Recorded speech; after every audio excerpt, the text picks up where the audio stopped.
নমস্কার, নিউজ ভ্যানগার্ডের এক নজরে 25-এ আপনাদের প্রত্যেককে স্বাগত। আপনাদের সঙ্গে রয়েছে এই মুহূর্তে আমি দিয়া। চোখ রাখছি আজকের কিছু গুরুত্বপূর্ণ খবরের থেকে। বাড়ির পাশে থাকা একটি ড্রেনের কাদা থেকে 14 মাসের এক শিশু কন্যার মৃতদেহ উদ্ধারের ঘটনাকে কেন্দ্র করে তীব্র চাঞ্চল্যের সৃষ্টি হয়েছে পানিসাগর থানার পদ্মবিল এলাকায়। একরত্তি ওই শিশুকে ধর্ষণ করে খুনের অভিযোগে রবিবার দুপুরে গ্রেফতার হয়েছে প্রতিবেশী দাদু জয়নাল উদ্দিন। অসমের নীলামবাজার এলাকা থেকে তাকে গ্রেফতার করেছে পুলিশ। ধৃতের কঠোর শাস্তির দাবি সরব হয়েছে পদ্মবিল এলাকার বাসিন্দারা। দীর্ঘদিন ধরে আবেদন জানালেও জল সরবরাহের কোনো ব্যবস্থা নেয়নি প্রশাসন, যার জেরে তৃষ্ণা থেকে শুরু করে জলের সমস্ত প্রয়োজন মেটাতে ছড়ার জলের উপরই নির্ভর করতে বাধ্য হচ্ছে জম্পুইজলা ওয়েস্ট জারুলবাচার গঙ্গারাম পাড়া এলাকার বসবাসকারী প্রায় 70 জনজাতি পরিবার। এবার টিটিএডিসি নির্বাচনের আগে জল সহ এলাকার সব সমস্যার সমাধান না হলে ওই পরিবারগুলির সদস্যরা ভোট বয়কট করবেন বলেও হুঁশিয়ারি দিয়েছেন। কংগ্রেসের কিষাণ মোর্চার রাজ্য কমিটির সদস্য সুভাষ পালের উপর হামলা চালানোর অভিযোগ উঠল শাসক দল বিজেপি কর্মীদের বিরুদ্ধে। রবিবার দুপুরে পুরাথলে অবস্থিত নিজের রাবার বাগান থেকে বিশালগড় মহকুমা পুলিশ আধিকারিক অফিস সংলগ্ন মুড়াবাড়ি এলাকার বাড়িতে ফিরছিলেন সুভাষ পাল। সেই সময় তার উপর হামলা চালানোর অভিযোগ ওঠে বিজেপি কর্মীদের বিরুদ্ধে। এর জেরে প্রাণ বাঁচাতে পালিয়ে বিশালগড় থানায় আশ্রয় নেন সুভাষবাবু। খবর পেয়ে থানায় ছুটে আসেন ব্লক কংগ্রেস সভাপতি দিলীপ চৌধুরী। পরে অভিযুক্তদের নামে বিশালগড় থানায় অভিযোগ দায়ের করেন আক্রান্ত কংগ্রেস নেতা।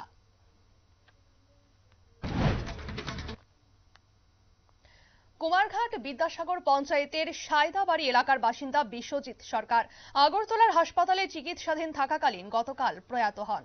আর্থিক পরিস্থিতি খারাপ থাকায় তার মৃতদেহটি গাড়ি ভাড়া করে বাড়ি ফিরিয়ে নিয়ে যেতে পারছিল না পরিবার।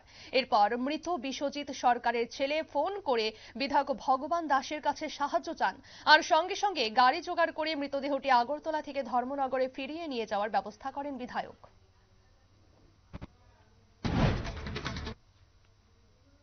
মহাত্মা গান্ধী প্লে সেন্টারের সুবর্ণ জয়ন্তী ও আসন্ন দীপাবলি উপলক্ষে মহাত্মা গান্ধী স্কুল প্রাঙ্গণে বসি আঁকো প্রতিযোগিতার আয়োজন করা হয়েছিল। রবিবার আয়োজিত এই বসি আঁকো প্রতিযোগিতার 4টি বিভাগে প্রায় শতাধিক ছাত্রছাত্রী অংশগ্রহণ করে।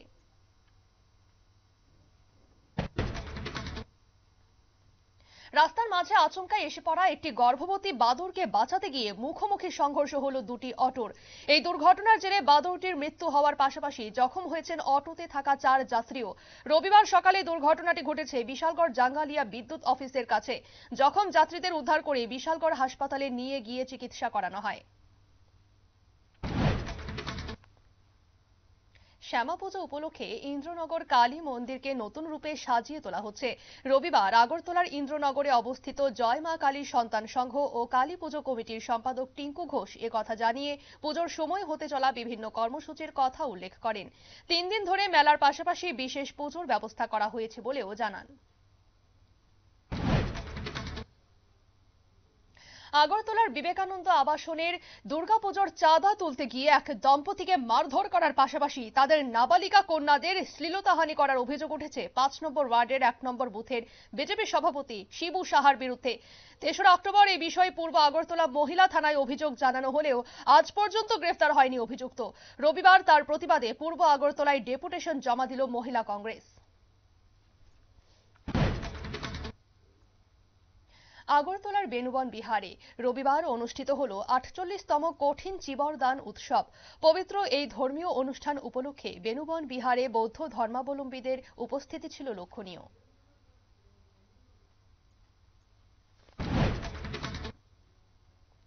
রবিবার দক্ষিণ জেলার বিলোনিয়া কংগ্রেস ভবনে যুব কংগ্রেসের সাংগঠনিক বৈঠক অনুষ্ঠিত হলো। এই বৈঠকে কেন্দ্র ও রাজ্যের বিজেপি সরকারের তীব্র সমালোচনা করলেন সর্বভারতীয় যুব কংগ্রেসের সাধারণ সম্পাদক ও ত্রিপুরার ইনচার্জ হরগুরু সিং। এই বৈঠকে উপস্থিত ছিলেন প্রদেশ যুব কংগ্রেসের সভাপতি নীলকমল সাহা সহ অন্যান্যরা।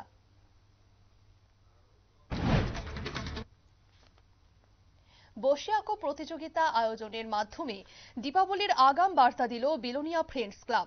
রবিবার সকালে বিলোনিয়া বিদ্যাপীঠ প্রাঙ্গণে 5টি থিমে এই বসি আঁকো প্রতিযোগিতাটি অনুষ্ঠিত হয়। এতে অংশ নিয়েছিল 200রও বেশি প্রতিযোগী।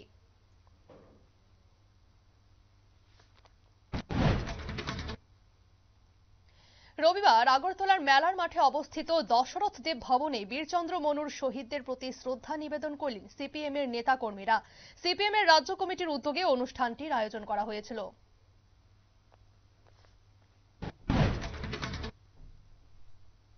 বহু জল্পনার অবসান ঘটিয়ে অবশেষে ধর্মনগরের উপেন্দ্রনাথ লেনের বাসিন্দা 10 বছরের অভিরূপ দেবনাথের মৃত্যুর ঘটনায় ঘাতক গাড়িটির চালককে গ্রেফতার করল উত্তর জেলার পুলিশ। ধর্মনগর রেল স্টেশন এলাকা থেকে ধৃত 35 বছরের ওই যুবকের নাম সৌভিক নাথ, বাড়ি দিঘলবাকের নেতাজি পাড়া এলাকায়। ধৃতের জামিনের আবেদন আজ খারিজ করেছে আদালত।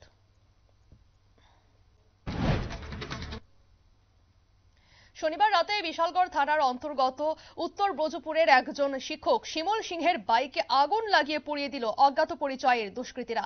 বিষয়টিকে কেন্দ্র করে স্থানীয় এলাকায় চাঞ্চল্য ছড়িয়েছে। শিমল বাবু জানান, তার সঙ্গে কারো কোনো শত্রুতা নেই, তাই এভাবে বাইকটিকে কে বা কারা পুড়িয়ে দিল তা তিনি বুঝে উঠতে পারছেন না।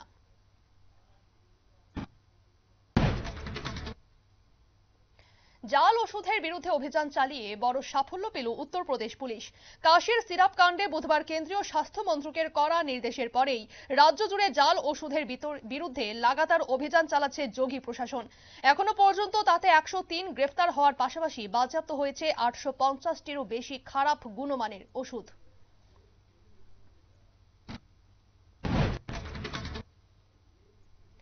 সীমান্তরক্ষী বাহিনী বা বিএসএফ এর ইতিহাসে এই প্রথম কোনো মহিলা বিমান বাহিনীর ফ্লাইট ইঞ্জিনিয়ার হিসেবে নিযুক্ত হলেন। রবিবার 2 মাসের প্রশিক্ষণ শেষে 5 জন ফ্লাইট ইঞ্জিনিয়ারকে নিয়োগ করা হয়েছে। তার মধ্যে রয়েছেন ইন্সপেক্টর ভাবনা চৌধুরী।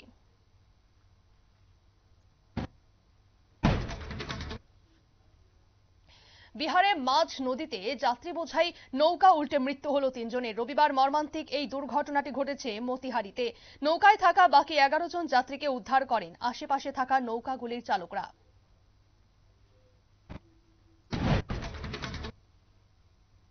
শনিবার উত্তরপ্রদেশের বাগবথ এলাকার গাঙ্গোলনি গ্রামের মসজিদে নৃশংসভাবে খুন হয়েছিল মৌলভী ইব্রাহিম গাঙ্গুলনির স্ত্রী ও 2 শিশু কন্যা। এই ঘটনায় গ্রেফতার হলো ওই মসজিদেরই 2 নাবালক ছাত্র। ঠিকমতো পড়াশোনা না করার মৌলভী ওই 2 ছাত্রকে মারধর করেছিল। সেই আক্রোশে মৌলভীর স্ত্রী ও 2 শিশু কন্যার মাথায় হাতুড়ি মেরে তাদের খুন করে অভিযুক্তরা। 12 বছর আগে দালালের মারফত পশ্চিমবঙ্গ দিয়ে ভারতে প্রবেশ করে সোজা মধ্যপ্রদেশের গোয়ালিয়রের মহারাজপুরায় অবস্থিত ভারতীয় বায়ুসেনার এয়ার বেসের কাছে বসবাস শুরু করেছিল। কিন্তু শেষ রক্ষা হলো 12 জন বাংলাদেশি অনুপ্রবেশকারীকে গ্রেফতার করল মধ্যপ্রদেশ পুলিশ। ধৃতরা সবাই একই পরিবারের সদস্য ও বাংলাদেশের যশোরের বাসিন্দা বলে জেরায় জানা গেছে।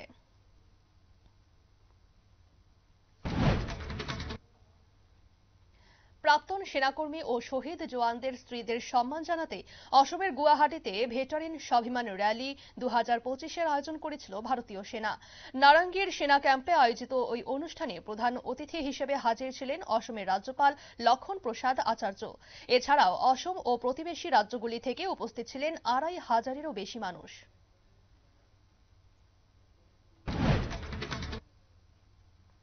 সরকারি ক্যাম্পাসে রাষ্ট্রীয় স্বয়ংসেবক সংঘের অনুষ্ঠান নিয়ে তীব্র আপত্তি জানিয়ে কর্ণাটকের মুখ্য সচিবকে চিঠি দিলেন কংগ্রেস সরকারের মন্ত্রী প্রিয়াঙ্ক খার্গে। রাজ্যের সমস্ত স্কুল, কলেজ, পার্ক ও মন্দিরে আরএসএস যাতে কোনো কর্মসূচি না করতে পারে তা সুনিশ্চিত করার আবেদন জানালেন কর্ণাটকের মুখ্যমন্ত্রী সিদ্দারামাইয়ার কাছে।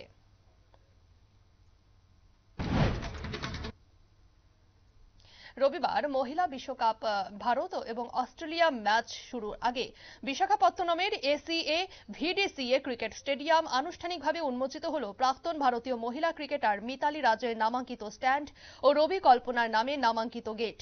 এই অনুষ্ঠানে উপস্থিত ছিলেন আইসিসির সভাপতি জয় শাহ।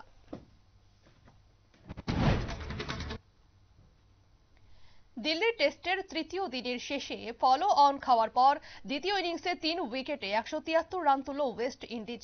ভারত এখনও এগিয়ে রয়েছে 97 রানে। রবিবার 248 রানে প্রথম ইনিংস শেষ করেন ক্যারিবিয়ানরা।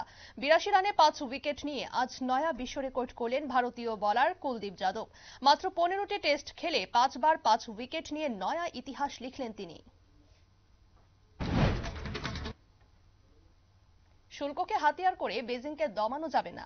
চীন কোন দেশের সঙ্গে বাণিজ্য নিয়ে যুদ্ধ করতে চায় না, কিন্তু কেউ লড়তে এলে ছেড়েও দেয় না।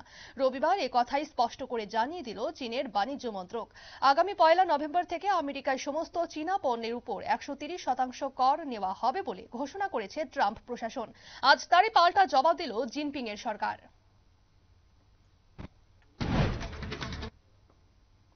পাকিস্তান আইএসআইএস খোরশান গোষ্ঠীর জঙ্গিদের কাবুলের হাতে তুলে না দিলে ভয়াবহ পরিণতির সম্মুখীন হবে বলে হুমকি দিল আফগানিস্তান। রবিবার তালিবান সরকারের বিদেশ মন্ত্রকের মুখপাত্র জাবিহুল্লাহ মুজাহিদ পরিষ্কার জানিয়ে দিলেন, ইসলামাবাদ যদি আইএসআইএস জঙ্গিদের রক্ষা করতে চায় তাহলে নিজেরাই ধ্বংস হয়ে যাবে।